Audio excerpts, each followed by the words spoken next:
Hello, my dear students. I hope all are you fine. Myself is Dharmdev Arya from Brahmdas Saraswati Vidya Mandir Senior Secondary School Bilaspur. Dear students, आज हम आपके लिए grammar में पढ़ाएंगे. Grammar में अपठित गद्यांश. अपठित गद्यांश का पठन पाठन करेंगे. देखिए इसमें अपठित गद्यांश. अपठित गद्यांश का मतलब क्या है? अपठित. अपठित का अर्थ है, एक तो होता है अपठित. अपठित क्या होता है? पठित. एक पठित, अपठित. पठित मतलब होता है एक पढ़ा हुआ, और पठित से पहले हमने अ उपसर्ग जोड़ दिया तो हो गया वो अपठित. अपठित. तो अपठित का अर्थ हो गया एक बिना पढ़ा हुआ, जो पढ़ा ना पाया, जो पढ़ा ना गया हो. देखिए अपठित का अर्थ है जिसे पढ़ा ना गया हो. एक जिसे पढ़ा ना गया हो तो वो अपठित कहलाता है, जिसे पढ़ा गया हो तो वो पठित कहलाता है. लेकिन हम यहाँ अपठित गद्यांश की बात करेंगे, और अपठित गद्यांश से जो तात्पर्य है वो ऐसे गद्यांश से है जो पाठ्यक्रम के लिए निर्धारित पाठ्य पुस्तकों में शामिल नहीं है. मतलब कहने का तात्पर्य ये है जो हमारे पाठ्य पुस्तक हम पढ़ रहे हैं उसमें शामिल नहीं है, जो हमने पढ़ाना है कभी, वो हमारा अपठित कहलाता है. इससे संबंधित कुछ महत्वपूर्ण बातें होती हैं, उन्हें हम देखेंगे. तो देखिए इसमें अपठित गद्यांश. अपठित गद्यांश जो होता है में प्रयुक्त जो शब्दों के शाब्दिक अर्थ के साथ साथ समग्र गद्यांश के भावार्थ को समझना भी अत्यंत महत्वपूर्ण है. कह रहे हैं कि प्रयुक्त जो शब्द हैं अपठित गद्यांश में, उन गद्यांश में प्रयुक्त जो शब्द हैं उन शब्दों के शाब्दिक अर्थ, जो शाब्दिक अर्थ हैं उन अर्थ के साथ साथ जो समग्र गद्यांश के, पूरी उस गद्यांश का, संपूर्ण गद्यांश के भाव के अर्थ को समझना भी अत्यंत महत्वपूर्ण है. इससे पाठ को समझने की योग्यता में वृद्धि होती है. उसके बाद अगला दिया है गद्यांश में प्रयुक्त.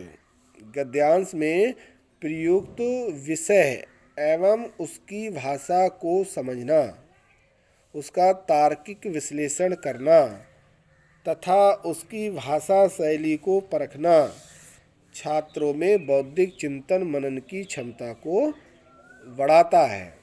मतलब गद्यांश में प्रयुक्त विषय है एवं उसकी भाषा है, उस भाषा को हमें समझना चाहिए, और उसका जो तार्किक विश्लेषण करना तथा उसकी जो भाषा शैली है उसको परखना छात्रों में बौद्धिक चिंतन मनन की क्षमता को हमारे बढ़ाता है, बढ़ावा देता है. अगला पॉइंट, इसके द्वारा छात्रों की स्वतंत्र अभिव्यक्ति क्षमता का विकास होता है. छात्रों की जो स्वतंत्र है अभिव्यक्ति जो क्षमता है हमारी, उसका विकास होता है. नेक्स्ट पॉइंट, इसके लिए भाषा का पर्याप्त ज्ञान, उस पर पकड़ और अभिव्यक्ति की क्षमता का विकसित होना जरूरी है. इसका अभ्यास साहित्य में रुचि उत्पन्न करने, बौद्धिक क्षमता तथा भावों के ग्रहण करने की क्षमता के विकास हेतु अत्यंत महत्वपूर्ण है. कह रहे हैं कि इसका अभ्यास करना चाहिए हमें, और साहित्य में रुचि उत्पन्न करने, या हमें इसका अभ्यास कर साहित्य में हमारे अंदर रुचि उत्पन्न करने की भी क्षमता होती है. बौद्धिक क्षमता तथा भावों के ग्रहण करने की क्षमता के विकास हेतु अत्यंत, जो भी हम जो गद्यांश पढ़ते हैं, गद्यांश हमें बिना पढ़ा हुआ होता है, इसको जब पढ़ते हैं उनका अभ्यास करते हैं, उन अभ्यास से हमें साहित्य में हमारी रुचि उत्पन्न होती है. दूसरे हमारे अंदर जो बौद्धिक क्षमता है, उस बौद्धिक क्षमता तथा भावों को ग्रहण करने की क्षमता के विकास हेतु हमारे लिए अत्यंत महत्वपूर्ण होता है. ये तो रहा अपनी गद्यांश में कुछ महत्वपूर्ण इंपॉर्टेंट बातें रही. अब देखिए कुछ हमें बातें में ध्यान रखने योग्य होती हैं जो कि हमारे गद्यांश से हमें समझनी चाहिए. जो देखते हैं पहला पॉइंट, परीक्षा में एक गद्यांश और उस पर आधारित प्रश्न दिए जाते हैं. देखिए हमेशा ध्यान रखें आपके पाठ्यक्रम में केवल ओनली गद्यांश है, पद्यांश नहीं है, तो इसलिए गद्यांश पर हम विशेष ध्यान देंगे. तो इससे आप परीक्षा में एक गद्यांश और उस पर आधारित प्रश्न दिए जाते हैं, पहली बात. दूसरे, इसमें विषय वस्तु, भाषा एवं शीर्षक के चुनाव से संबंधित प्रश्न पूछे जाते हैं.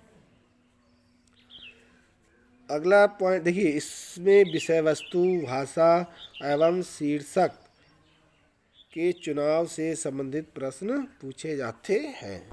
और हमें जो है इस गद्यांश के जो जितने प्रश्न होते हैं उन सभी प्रश्नों को ध्यानपूर्वक पढ़ना चाहिए, क्योंकि हम प्रश्नों को ध्यानपूर्वक पढ़ेंगे, गद्यांश को बार बार पढ़ेंगे, एक बार समझ नहीं आएगा दोबारा पढ़ेंगे तो हमें सारे प्रश्नों के आंसर क्लियर हो जाएंगे। तो हमें सभी प्रश्नों को ध्यानपूर्वक पढ़ना चाहिए। अगला पॉइंट है प्रश्नों का सही उत्तर देने का प्रयास करना चाहिए। एक बात का हमेशा ध्यान रखें, जो प्रश्न कह रहा है उस प्रश्न को समझते हुए, पैराग्राफ को पढ़ते हुए हमें बिल्कुल सटीक आंसर देना चाहिए, सही उत्तर देने का हमें प्रयास करना चाहिए।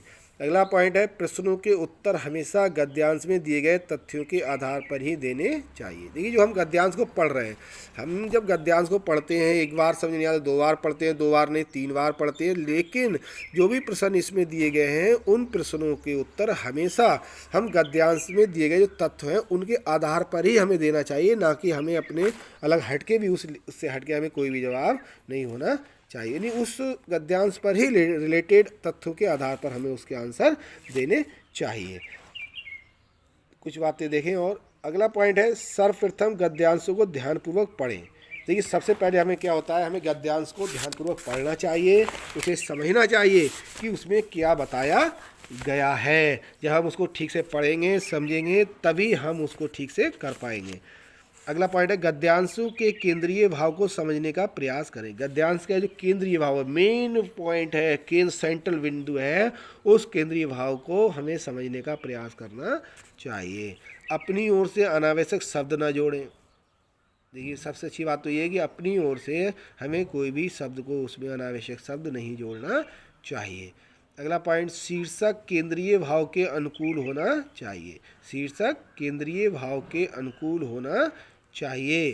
शीर्षक का निर्धारण करते समय सटीकता एवं संक्षिप्तता का विशेष ध्यान रखना चाहिए।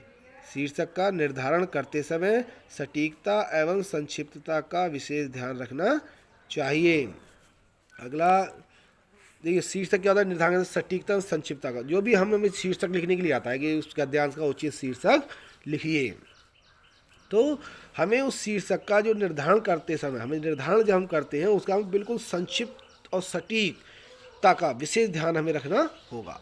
नेक्स्ट पॉइंट है अति लघु उत्तरीय प्रश्नों के उत्तर। जो अति लघु उत्तरीय प्रश्न आते हैं आपके, उन अति लघु उत्तरीय प्रश्नों के उत्तर भी स्पष्ट रूप से पूर्ण वाक्य में देने के प्रयास करने चाहिए। जो भी उत्तर है हमें उसमें स्पष्ट करने चाहिए। तो देखिए, आपठित गद्यांश को हमें पढ़ने से पहले हमें कुछ बातें हमें ध्यानपूर्वक रखनी चाहिए। इन ध्यानपूर्वक इन बातों रखेंगे तभी हम उसमें कुछ समझ पाएंगे, क्योंकि गद्यांश जो है आपठित होता है, आपठित गद्यांश को पढ़ा जाता है, इसलिए पढ़ के उसके हमें जवाब देने होते हैं। तो ठीक है, नेक्स्ट हम पैराग्राफ देखते हैं। तो देखिए, एक पैराग्राफ ले लेते हैं इससे आपठित गद्यांश का, इसे पढ़ते हैं और हमें इससे जो है संबंधित प्रश्न भी दिए जाते हैं और प्रश्नों के आंसर भी हमें दिए जाएंगे। तो देखिए स्टूडेंट, डियर स्टूडेंट्स, ये गद्यांश पढ़ते हैं। देखिए, जीवन में वही मनुष्य सफल होता है। जीवन में वही मनुष्य सफल होता है जो समय के साथ चलता है। वास्तविकता बिल्कुल सही है कि जीवन है, जीवन में वही मनुष्य सक्सेस होता है जो हमें समय के साथ चलता है। समय के साथ चलना, देखिए, जो समय के साथ नहीं चलता है वो कभी व्यक्ति सफल नहीं होता है। कुछ लोग तो ऐसे दूरदर्शी होते हैं जो आने वाले समय को पहले ही भांप जाते हैं। देखिए, एक तो दूरदर्शी व्यक्ति होते हैं जो कि बहुत आगे तक की बातों को समझ लेते हैं, जो आने वाले समय को पहले ही भांप लेते हैं, भांप जाते हैं। ऐसे व्यक्ति अपनी योजना पहले ही बना लेते हैं। ऐसे व्यक्ति क्या होते हैं, अपनी योजना पहले ही बना लेते हैं। दूरदर्शी व्यक्ति होते हैं, बहुत आगे तक की बात को सोच लेते हैं। तो ऐसे व्यक्ति जो होते हैं वो अपने समय को पहले ही भांप जाते हैं और ऐसे व्यक्ति अपनी योजना पहले ही बनाकर तैयार कर लेते हैं। और जब योजना को पहले बना लेते हैं तो हर कसौटी में सफल होते हैं, प्री प्लानिंग काम करना चाहते हैं।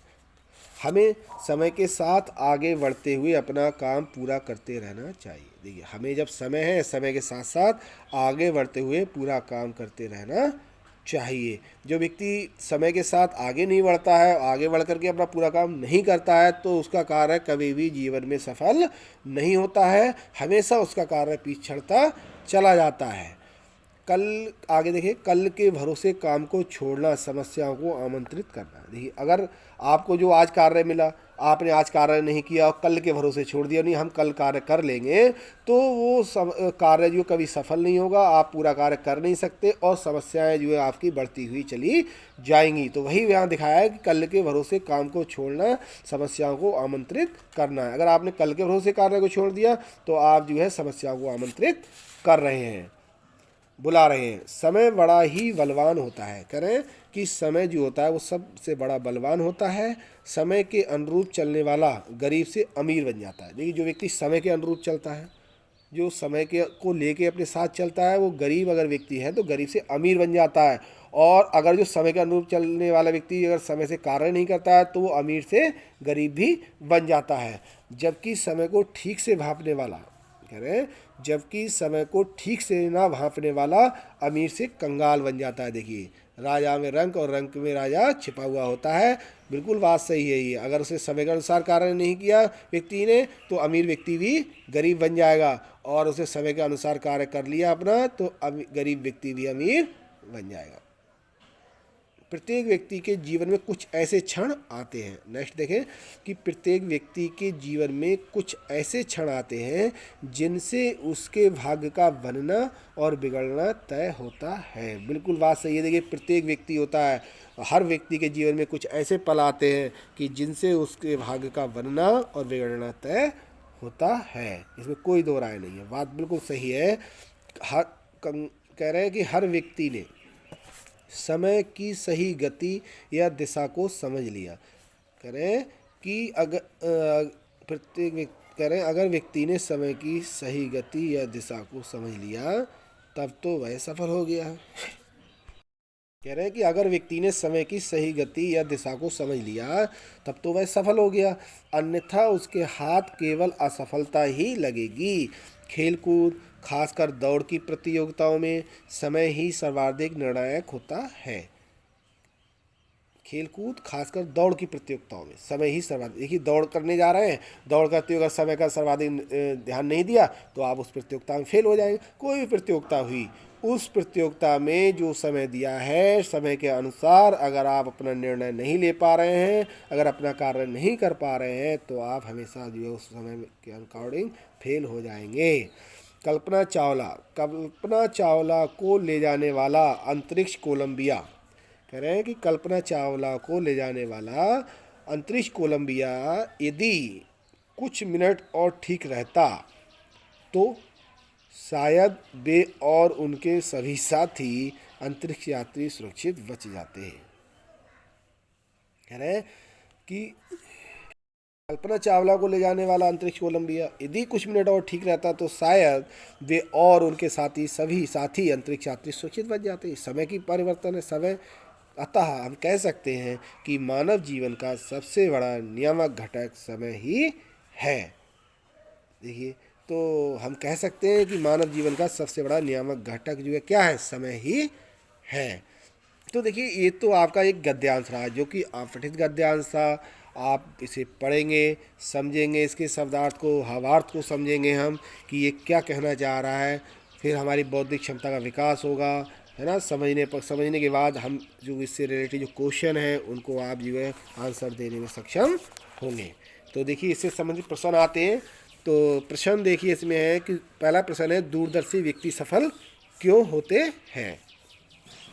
तो दूरदर्शी व्यक्ति सफल क्यों होते हैं, देखिए आप एक जनरल बात है, दूरदर्शी व्यक्ति सफल क्यों होते हैं। देखिए, अगर आप सबसे पहले अगर हम प्लान बना लेंगे, हमें पता है कि आगे ये होने वाला है, तो हमें पूरी प्री प्लानिंग के साथ हमें वो काम करना होगा। और जब प्री प्लानिंग के साथ हम काम करेंगे तो हम अपनी योजना को में हम सफल हो सकते हैं। तो देखिए, ऊपर दे रहे हैं कि दूरदर्शी व्यक्ति सफल क्यों होते हैं।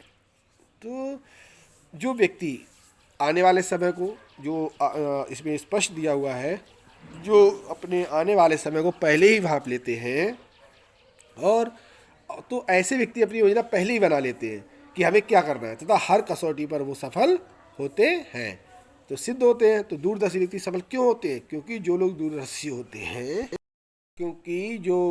दूरदर्शी होते हैं वे आने वाले समय को पहले से ही भांप लेते हैं, और इसी कारण वे अपनी योजना पहले ही बना लेते हैं और हर कसौटी पर सफल सिद्ध होते हैं। देखिए, पहली लाइन में आंसर है इसका। अगला क्वेश्चन देखेंगे, समय के साथ नहीं चलने वाले का क्या हिरस होता है। ह्रस्व का मतलब समझ रहे हो, यानी कम होना, यानी क्या क्या ह्रस्व होता है, यानी क्या सफल नहीं हो पाता है चलने वाले। तो कह रहे हैं कि समय के साथ नहीं चलने वाला, जो समय के साथ नहीं चलता है तो अपने जीवन में असफल साबित होता है। कोई भी व्यक्ति सही अगर समय का ध्यान नहीं देता है तो वो अपना जीवन में असफल साबित ही होता है, सफल नहीं हो सकता है। और समय के साथ नहीं चलने से अनेक समस्याएं उसे घेर लेती हैं। समय के अनुसार नहीं चलता है तो अनेक समस्याएं उसे घेर लेती हैं। समय की गति एवं दिशा को जिसने नहीं समझा उसके हाथ केवल असफलता ही लगती है। ऐसे व्यक्ति अमीर से कंगाल भी बन सकता है। जो देखिए समय का ध्यान नहीं देता है, जो व्यक्ति समय के साथ नहीं चलता है, अपने जीवन में असफल साबित होता है। बिल्कुल बात सही है।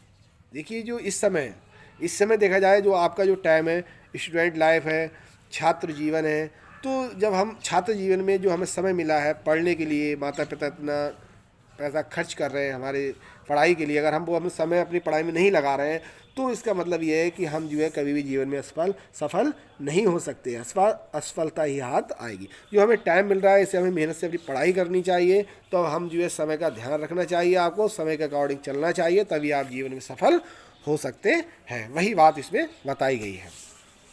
अगला नेक्स्ट क्वेश्चन देखेंगे कि मानव जीवन का सबसे बड़ा नियामक घटक क्या है और कैसे। तो देखिए मानव जीवन का जो सबसे बड़ा नियामक घटक जो होता है क्या होता है, समय। देखिए जिस व्यक्ति ने अगर जिसको समय दे दिया तो उसने बहुत कुछ दे दिया। टाइम, समय जो है कभी भी नहीं रुकता है। देखिए समय तो हमेशा अपने टाइम पर चलता रहता है। तो इसलिए जो मानव जीवन का जो सबसे बड़ा नियामक घटक है वो समय होता है। क्यों? क्योंकि समय ही सर्वाधिक निर्णायक होता है। जीवन की किसी भी दौड़ में समय रहते जो आगे निकल गया वह सफल हो गया। थोड़े से समय के आगे पीछे होने से परिस्थितियां एवं परिणाम पूरी तरह बदल जाते हैं। इसका ध्यान रखना। अगला क्वेश्चन है, स्वयं पर निर्भर रहने वाला आत्मनिर्भर है तो दूर की सोचने वाला क्या होगा। मतलब दूर की सोचने वाला दूरदर्शी होगा। स्वयं पर निर्भर होने वाला आत्मनिर्भर है, सही है। दूर की सोचने वाला क्या होगा, दूरदर्शी होगा। अंतरिक्ष कोलंबिया में भारतीय मूल की महिला अंतरिक्ष यात्री कौन थी। तो अंतरिक्ष कोलंबिया में भारतीय मूल की महिला अंतरिक्ष यात्री कल्पना चावला थी। कह रहे हैं कि अंतरिक्ष कोलंबिया में भारतीय मूल की महिला अंतरिक्ष यात्री कौन थी। अंतरिक्षयान कोलंबिया में भारतीय मूल की महिला अंतरिक्ष यात्री कल्पना चावला थी। तो देखिए डियर स्टूडेंट, इस तरीके से आपने अभी आपठित गद्यांश के विषय में समझा। आपने गद्यांश क्या होता है और इससे एक हमने आपने गद्यांश का पैराग्राफ लिया, उसको आपको समझाया। तो आप ठीक से समझा आपने। इसे देखेंगे और लाइक करें वीडियो को।